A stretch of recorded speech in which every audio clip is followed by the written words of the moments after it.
First batch of 219 Indians who were stranded in war-torn Ukraine have landed in Mumbai and are back. While boarding the flight from the Romanian capital Bucharest, Indian nationals had thanked Government of India for helping in their return. But as we speak, there are several thousands Indians who are still stuck there and waiting for relief and help to reach them. The government has assured that we will not stop till every Indian is brought back home.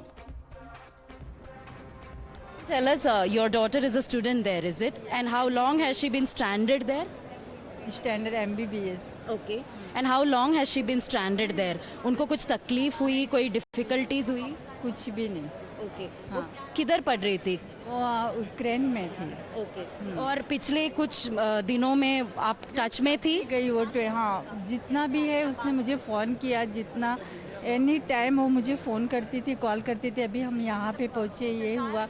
अच्छा supported था, मतलब Indian के बच्चे के लिए. बच्चे सब, मैं तो सबको बोल रही हूँ कि मेरे बच्चों लोग, मेरे बच्चे नहीं, सभी बच्चों को उन्होंने अच्छा सपोर्ट दिया. और Let's go straight to Arunil and Radhika who are joining us from the Mumbai airport. Yes, Radhika. Thanks now. Quick. 1 minute. Come here. I have a student live.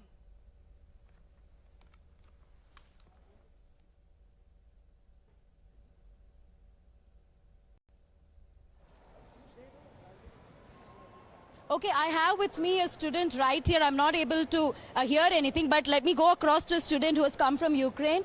Tell me your name. Kashmira and Shiva. Okay, you're a medical student there. Yes. Okay, so tell me, is this a sigh of relief as far as you are concerned? How were your last couple of days like? Were you stressed? Were you worried?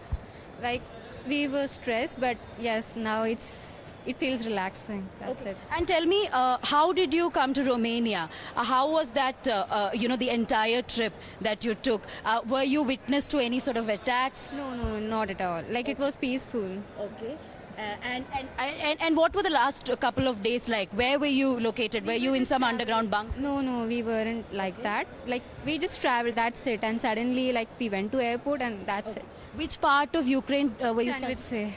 Okay. Chanvitse. And how far is that from the airport that you were at, Romania? Like, it took one... By bus you went? Yes, it took one whole day. Okay. And how was this whole journey from Romania to India? It was peaceful.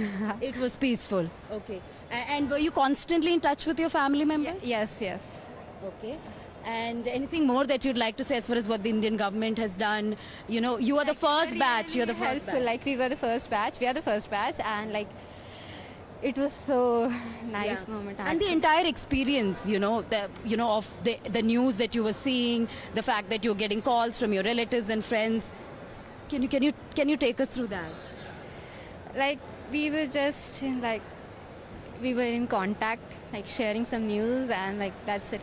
Sharing some information. That's it. Nothing at all. Okay. All right. So you're happy now? Yes, I'm very much happy. So there you go. One of the students who has come from Ukraine. She took that flight from Romania to Mumbai.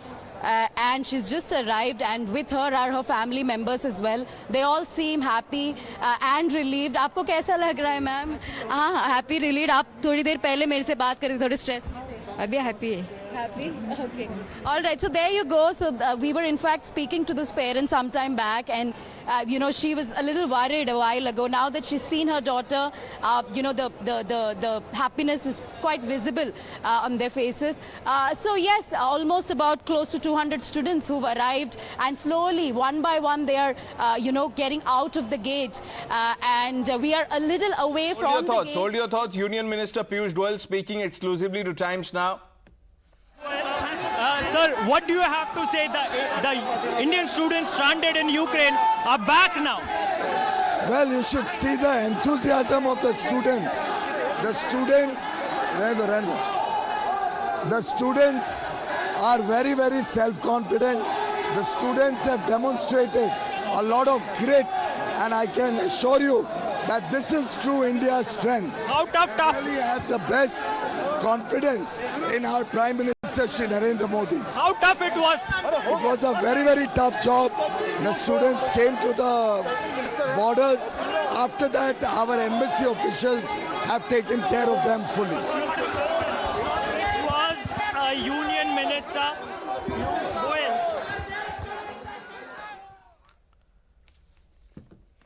While these people who've returned are happy, and obviously so, there are thousands others who are still waiting for help to reach them. I want to go back to Radhika once again. Radhika, give us a sense of, what the parents who've come to receive their kids, try and speak to them.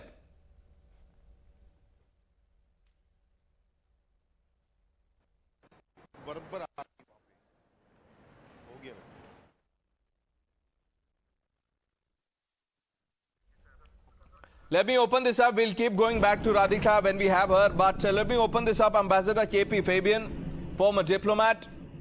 Brahma Chalani, strategic affairs expert. Maruf Raza, group consulting editor, joining us. Also on the show, Dr. Hina Samani. She's aunt of Lakshmi Vishwakarma, one of the Indian students who's stranded in Ukraine. She's in Kharkiv. I want to start by asking you, Ambassador Fabian, as someone who evacuated Indians from Kuwait, just break down the process. What does it take, apart from a steely resolve, to execute this? Well, thank you for asking me to be with you. It's like this. Kuwait evacuation was much bigger, but the situation was much better because at that time there was no war on. Saddam Hussein had occupied Kuwait, but there were no hostilities. Now we are seeing a situation where there is a war on. So our embassy is doing its utmost. The embassy has been strengthened with additional staff by the External Affairs Ministry by sending personnel from neighboring missions, and they have also employed others. Nevertheless, as you yourself mentioned, while we are so happy that these couple of hundreds of them have come back safe, we still have so many thousands of them there. And the most important thing is not getting them back to India. Most important thing is to getting them out of Ukraine.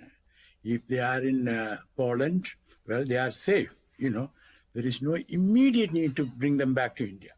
Now, the situation is that I was on another channel where I heard some conversation they played between the students and the embassy.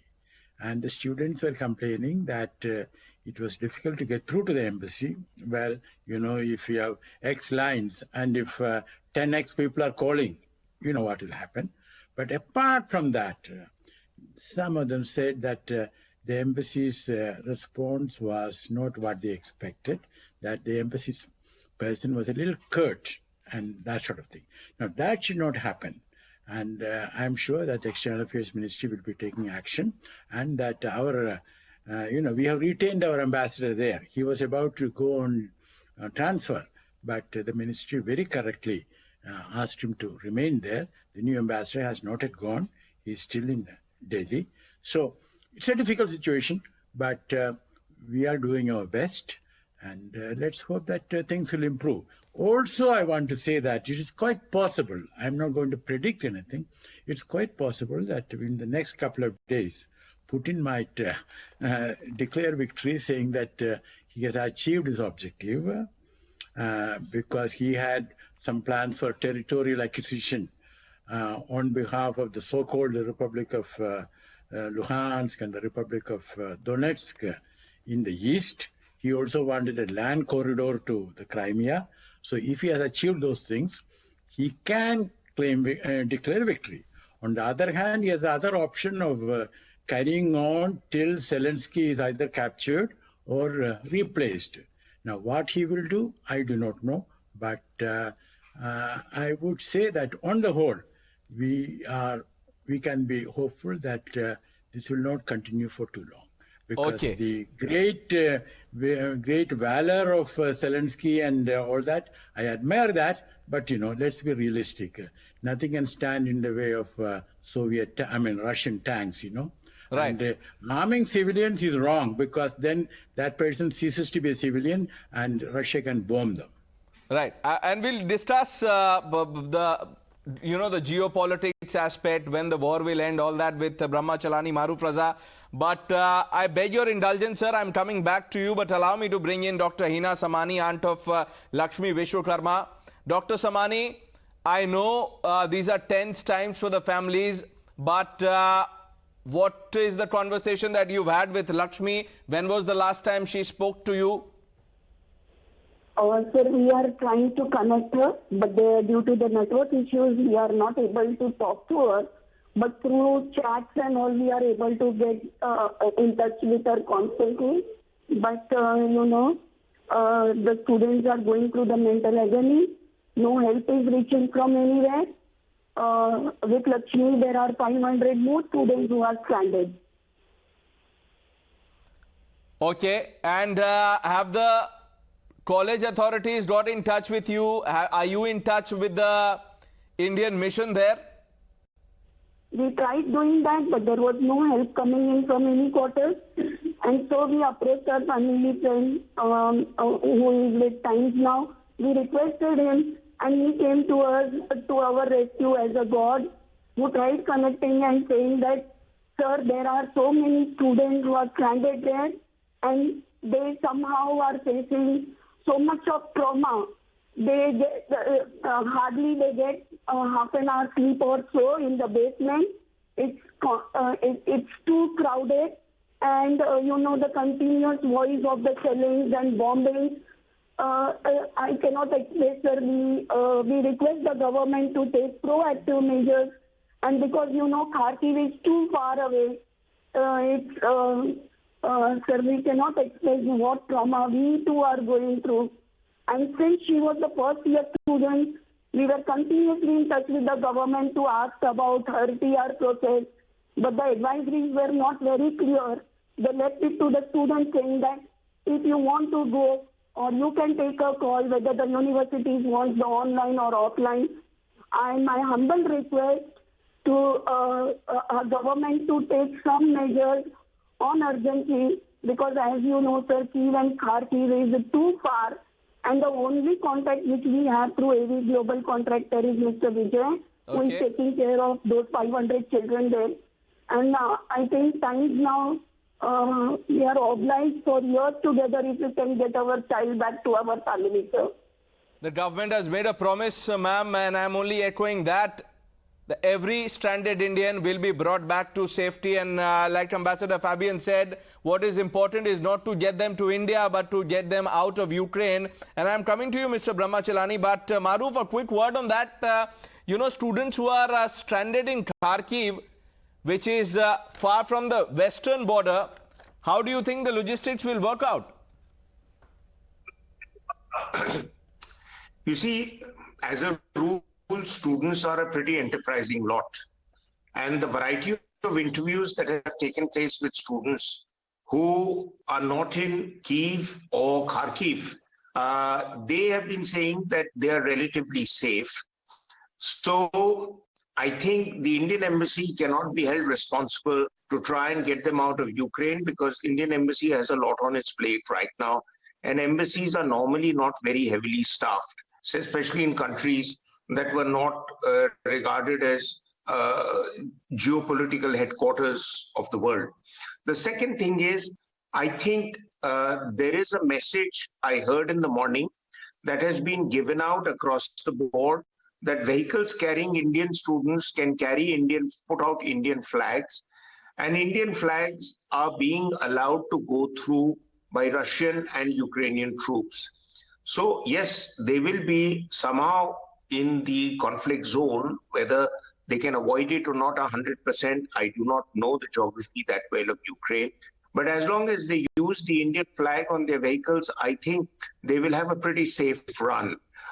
It is not just Romania, Bucharest, or Hungary and Budapest, but even other countries. I've just been engaging with the Polish ambassador to India, and about half an hour ago, and he was giving me to understand that even Poland is quite extensively involved in helping people get out of conflict-torn Ukraine. So a variety of countries are looking at how to let people exit. So that is one possibility, but I go completely with Ambassador Fabian's assessment that one, if the conflict ends quickly, and there is a possibility it will end, at this stage, I think none of us can predict spot on what will happen, but Putin and his team have made it clear that they have limited objectives in Ukraine. If that is achieved, then things will limp back to normal, but destruction has happened. I am not condoning the destruction. I'm not condoning the losses of life. But you need to get back into history to understand what are the roots of this conflict and how to contain any further expansionism by Russia. And this has to happen beyond making promises and offering platitudes. Right, and because we are talking about evacuating the stranded nationals, I think a word coming in from Union Minister Piyush Goyal. I am coming to you, Brahmachalani, after this. Thank you. Manoj Tiwari सबके बच्चों का ध्यान आपका नाम please take care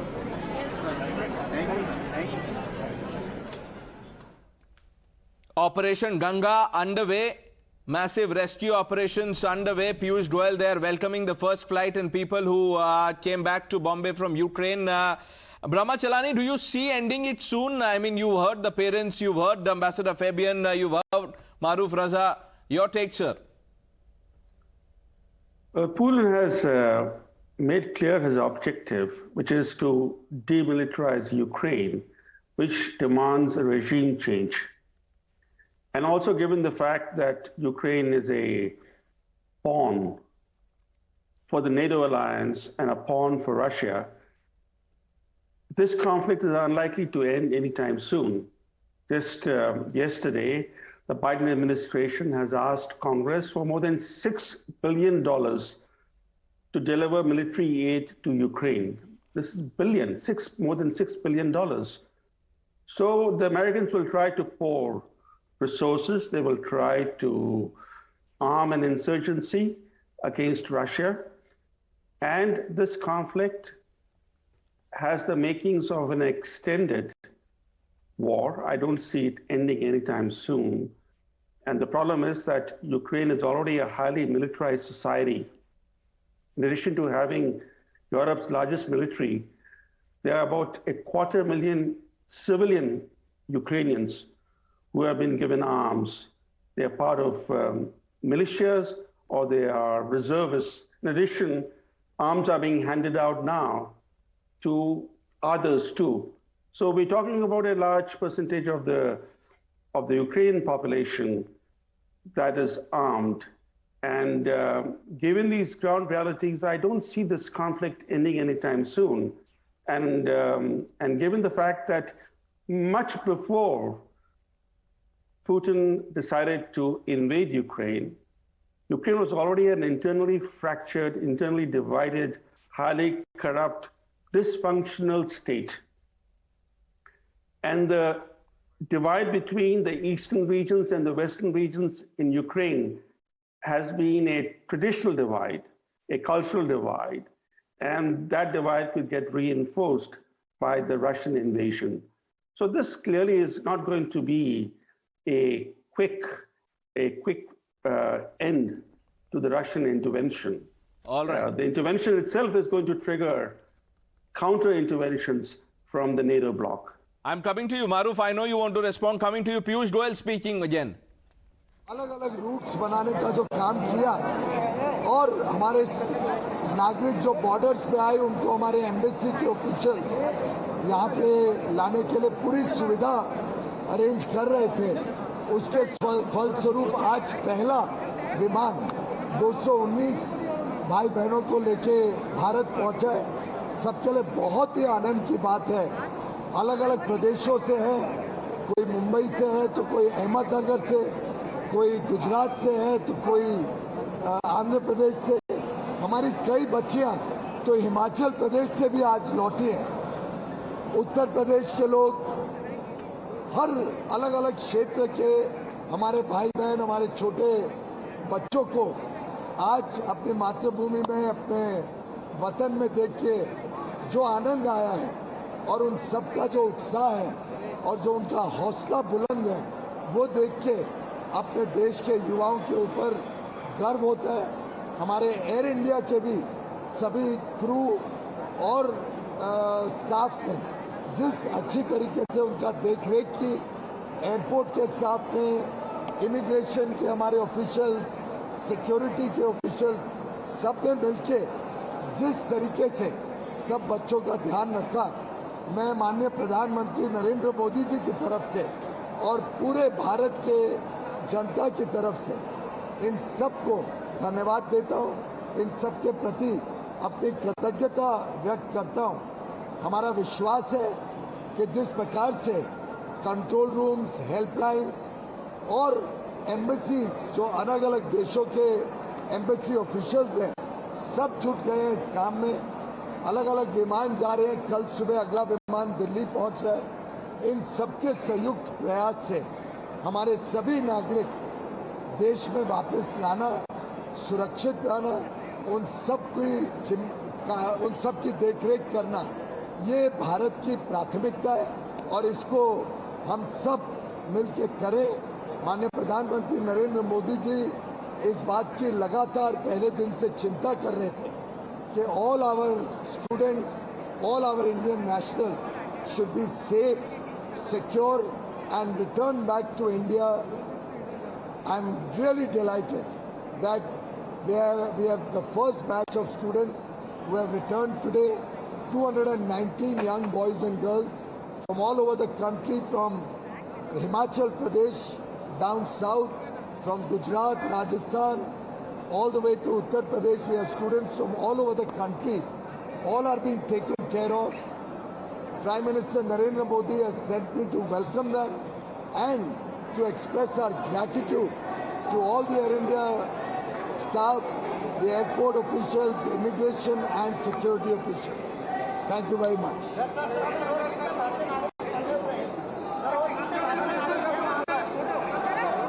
तो जानकारियां विदेश मंत्रालय। Okay, Piyush Goyal once again reiterating government's commitment that every stranded Indian will be brought back. Dr. Hina Samani, I want to bring you in again. Was that reassuring, ma'am, listening to Piyush Goyal when he says we will bring back all Indians stranded in Ukraine? Thank you so much, sir. And it would be great if you tell them where my child is and what trauma she is going through. It will be very helpful. Thank you for all the assurances you have given to us, sir. It's highly obliged. Thank you, Dr. Hina Samani. Thank you for joining us on Times Now, and we can assure you, ma'am, that we are monitoring the situation minute by minute, and we can only tell you that be brave, be patient. Your child will return home safely, hopefully sooner than later. Thank you. We are now joined by Manvi. Manvi is stranded in the Ivano city. Manvi, thank you for speaking to Times Now. What is the situation right now? क्या हाल है वहाँ पे? I'm in front of my building right now. Apartment. Where is my apartment? In Ivano-Frankivsk. And as you can see, बहुत सारी यहाँ पर buses हैं और आज बहुत सारे बच्चों को इवानो से निकाला जा रहा है और we are proceeding to Romania border. तो आज जल्दी से जल्दी हमने 400-500 बच्चों को बसेस अरेंज करके इवानो से यहाँ से ले जा रहे हैं, लेकिन सेफली। जी मानवी, सिचुएशन क्या है वहां पे? आप दिखा रही थी हमें, क्या आपको क्रूज मिसाइल की आवाज सुनाई दे रही है? क्या वहां बॉम्बिंग्स हो रहे हैं? क्या है उसके बारे में जरा बताइए।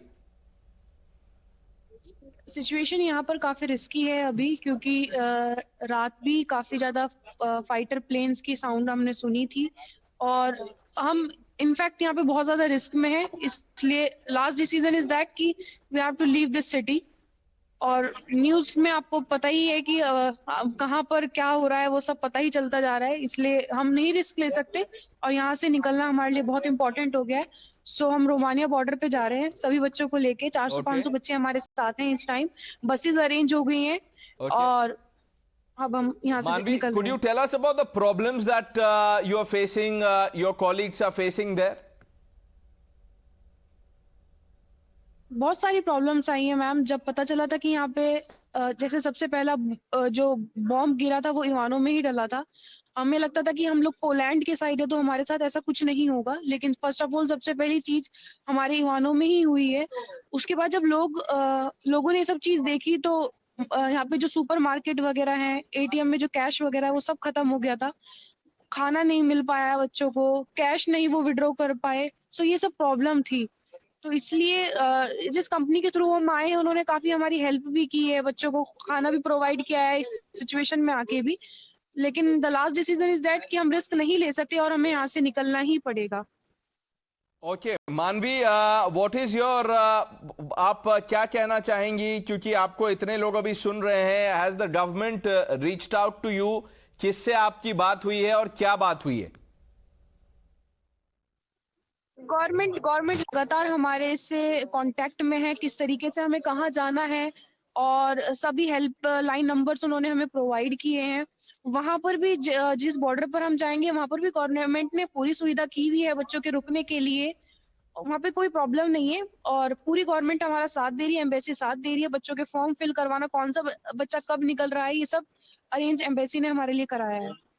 ओके, थैंक यू लास्ट सबसे ज्यादा रिक्वेस्ट गवर्नमेंट से ये है कि प्लीज हमें एयरलिफ्ट करा लिया जाए, क्योंकि हम बॉर्डर्स पर तो पहुंच जाएंगे लेकिन द मेजर वर्क इज कि हमें अपने इंडिया वापस जाना है। यही रिक्वेस्ट है गवर्नमेंट से, प्लीज हमें वहां से एयरलिफ्ट करा लें। Okay, Debarthi is another Indian student who is joining us on Times Now, but a quick word from Ambassador Fabian. Yes, do you have a question or do you want me to continue? Yes, sir, you've been hearing these desperate appeals for help. I just want to understand from you, what are India's challenges now? Maru was talking about, getting them on a bus and putting an Indian flag. How does it work out? It's being done, and I think to a great extent it will work. And I want to make one more point. Maru was speaking about, that city in the east where there are lots of Indian students. We should explore the possibility of getting them over to Russia and get them out. Not everybody has to go to Poland, Romania, and all that. Look at the geography. And Russia has to help if we ask. Okay.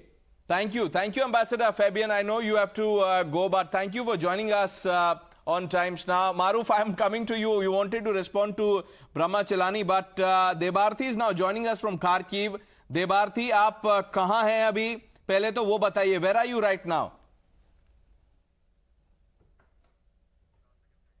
No, we are in the bunker now. Oh, you are inside a bunker in Kharkiv, right? What is the situation? How many people are there around you? We don't know nothing. We don't know anything because our authorities handle these all of things and they did not did not send any news to us. I know the network is fluctuating, but could you tell us about the problems that you've been facing over the last 2-3 days?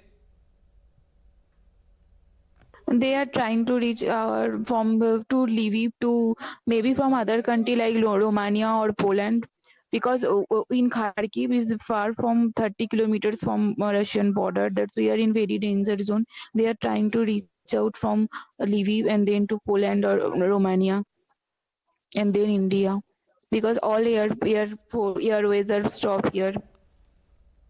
And have you heard anything from the Indian mission there? Right now, we don't know anything because we are in the underground basement, and outside there is sometimes we hear some selling, firing, and anytime in any situations we hear some sirens. And whenever we hear some sirens, our authorities tell that don't go out, and we are all in bunkers. They provide us foods and everything. And what would you like to tell the government? Do you have an appeal to make?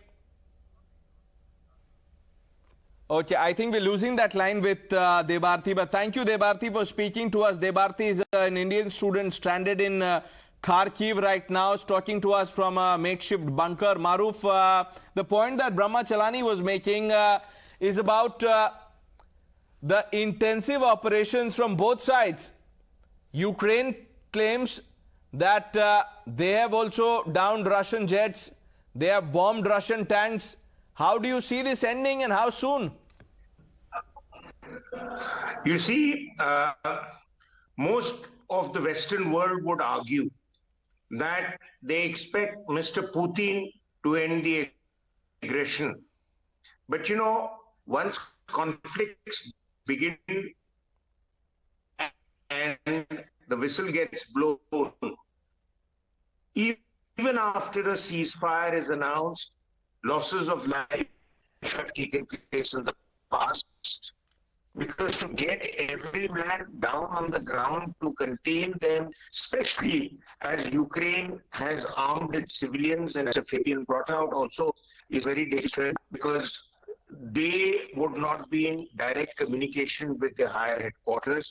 I have been reading that Russia, through cyber attacks, has also cut off communication between the higher command structure of Ukraine with the troops on the ground.